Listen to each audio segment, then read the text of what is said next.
Bonjour, bonsoir, bon été, bonnes vacances. Au sommaire ce soir, on va visiter Nîmes, Montpellier, la Grande Motte en gyropode. Qu'est-ce que c'est? C'est le Segway. J'ai fait de la pub, c'est la marque, avec un organisme de location histoire de visiter par exemple la Grande Motte, Nîmes, au pied des arènes ou l'écusson de Montpellier pendant les vacances. La véritable histoire des abricots rouges du Roussillon, ça c'est de la lecture pour les petits, avec la conteuse André Avogadri qui est avec nous. Bonsoir André, avec son dernier ouvrage, qui est paru surtout pour les enfants.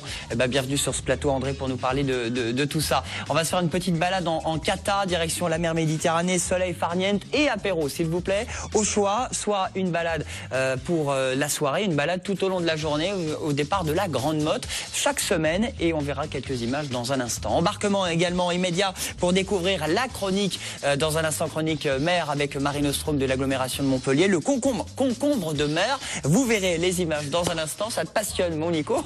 J'en ai connu un. Un concombre de mer, bon. La chronique ciné, tu veux qu'on parle cinéma? C'est ça.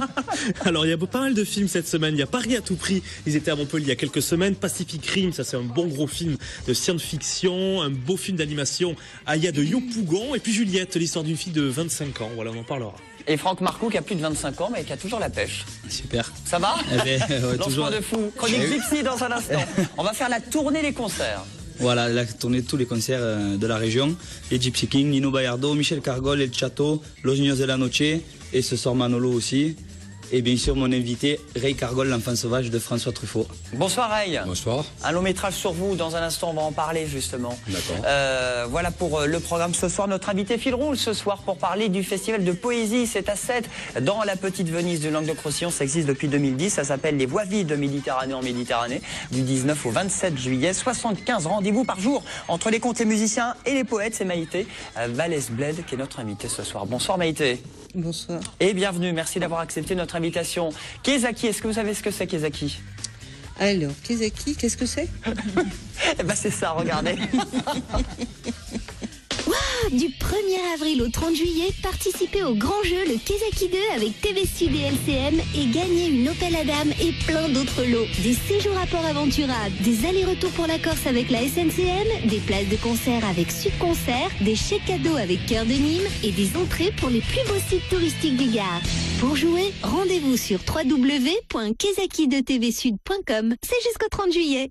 Allez, bonne chance au standard. Que faut-il retenir de l'actualité de ce mardi? C'est les titres à la une avec la rédaction.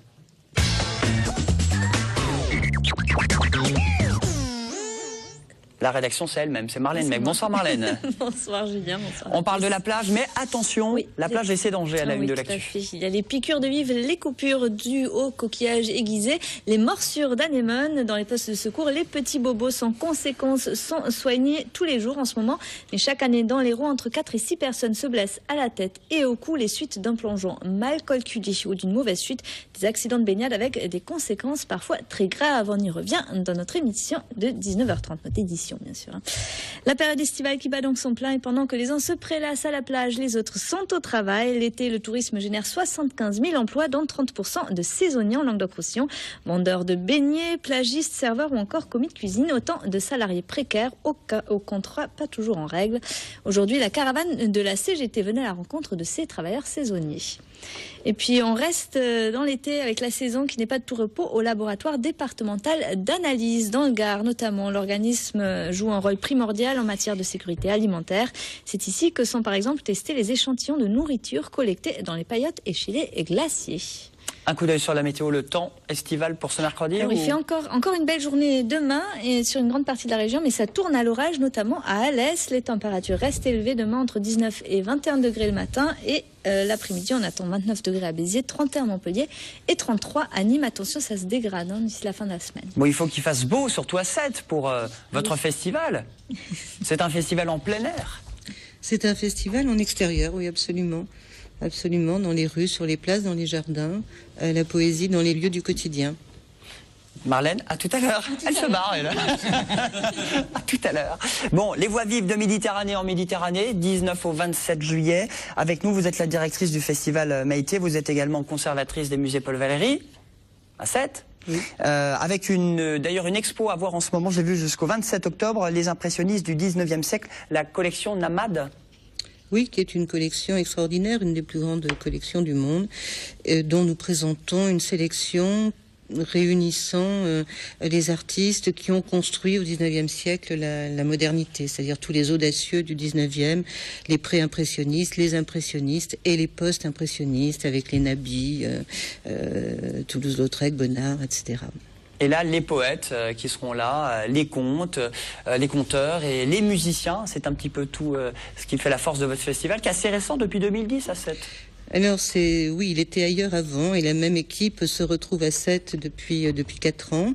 Ce sont plus d'une centaine de poètes venus de tous les pays de la Méditerranée qui sont effectivement entourés de musiciens, de conteurs, de chanteurs, de comédiens qui avec eux proposent une lecture plurielle, une approche plurielle de la poésie. Quand je dis de la poésie, je devrais dire des poésies, car sont représentées toutes les tendances de la poésie contemporaine et évidemment toutes les cultures de la Méditerranée, puisque ces plus de 100 poètes viennent de tous les pays de la Méditerranée. Alors c'est assez génial ce que vous avez fait à l'ODEV et puis que vous avez importé ensuite à Sète. On peut se promener, on peut boire des coups, on peut rester au soleil, on peut écouter des artistes, on peut y passer la journée. En fait, c'est absolument génial, quoi. Il y a une programmation sur toute la journée et une programmation construite sur la volonté de mettre la poésie à la portée de tous, de rompre avec cette idée qui nous est inculquée depuis un certain nombre de générations, selon laquelle la poésie est réservée à une élite. C'est pas vrai du tout. Un poète n'écrit pas pour une élite, il écrit pour tous. Il y a une dimension universelle et il y a avec cette manière de transmettre la poésie par l'oralité, c'est-à-dire par la voix des poètes eux-mêmes, il y a une espèce comme ça d'immédiateté, d'intimité de la rencontre, d'accessibilité de la parole poétique qui fait qu'elle devient donc ouverte à tous, accessible à tous, et le public ne s'y trompe pas, qui est plus nombreux chaque année, et qui est un public extrêmement divers, à la fois de par son âge, de par ses origines, de par les milieux qu'il représente et de par les points géographiques d'où il peut provenir. C'est ça qui est pas mal, hein, c'est dépoussiérer un peu cette image, là, ceux qui avaient pas trop, voilà, la poésie, ça fait penser peut-être à l'école, et ben là, vraiment, il y a ceux qui adorent la poésie, puis d'autres qui sont moins fans, mais qui se disent, bah tiens, finalement, je vais venir à ce festival. La poésie, c'est pour les poètes un espace de liberté extraordinaire. Car un poète est celui qui, avec les mots, c'est-à-dire ce bagage qui nous est commun à tous, peut tout dire, peut tout exprimer. Ce qui nous est familier, ce qui nous est étranger, il y a une force extraordinaire. Et c'est pas un hasard si dans nos histoires, et en tout cas nos histoires occidentales, on a voulu nous apprendre à tous à considérer que la poésie était réservée à une élite, parce que le poète dit tout, et le poète est celui qui ouvre sur le monde, celui qui invite à tous les questionnements, ceux des autres, mais aussi les nôtres. C'est la parole dans laquelle chacun, on peut se retrouver à un moment. Andrea Avogadri, vous êtes conteuse. Qu'est-ce que vous en pensez de ce que dit Maïté sur ce festival sétois? Je trouve ça très juste sur la notion d'émotion qui passe à travers les mots, qui traverse du coup à la fois les cultures et les générations.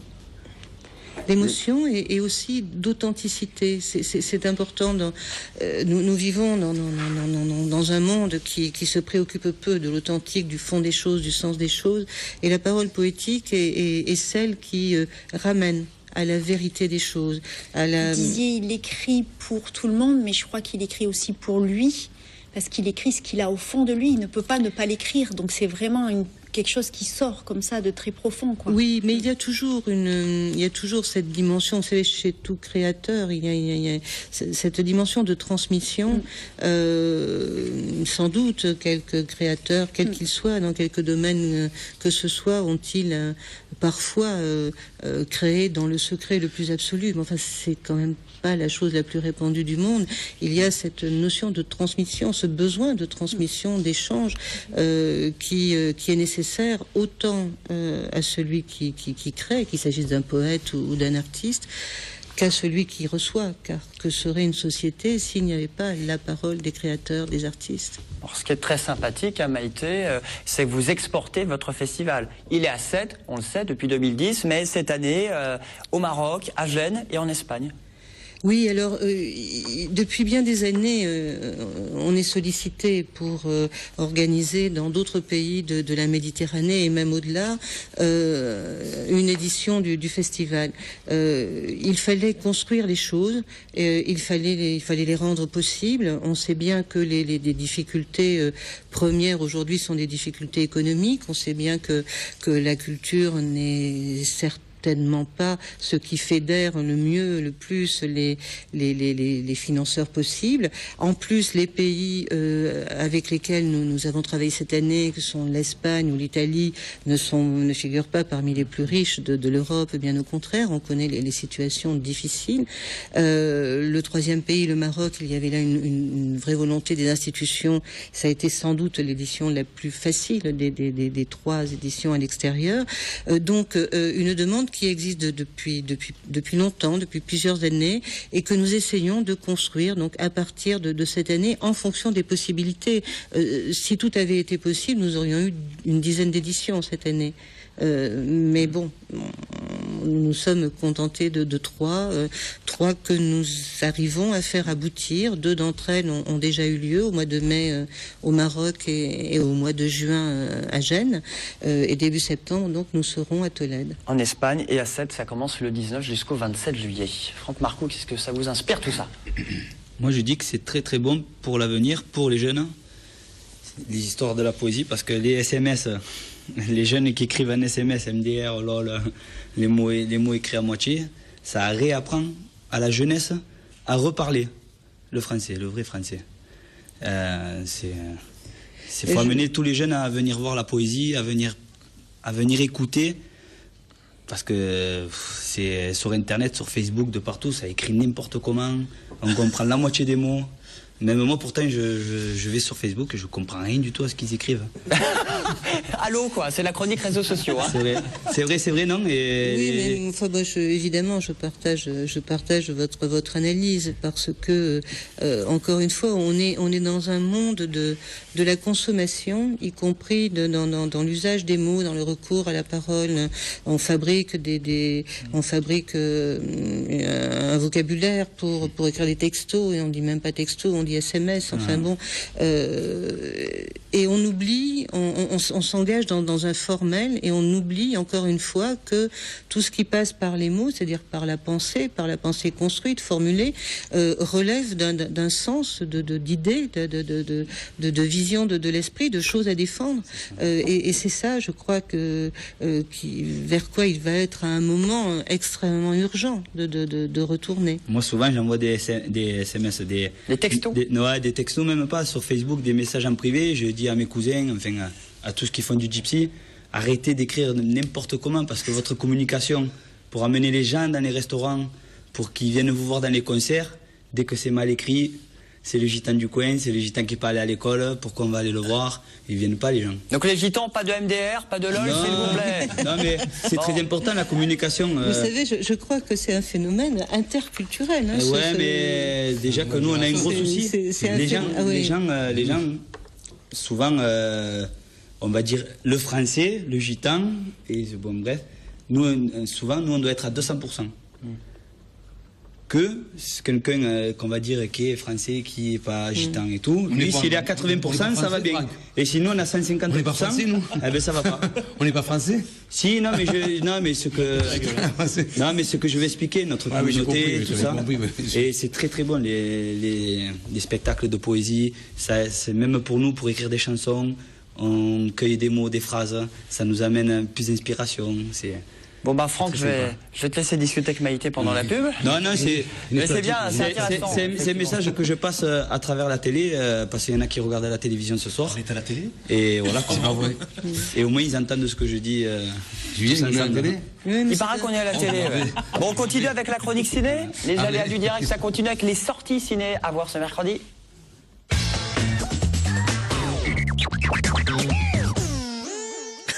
C'est l'affaire de Nicolas pour la chronique La Der de la saison.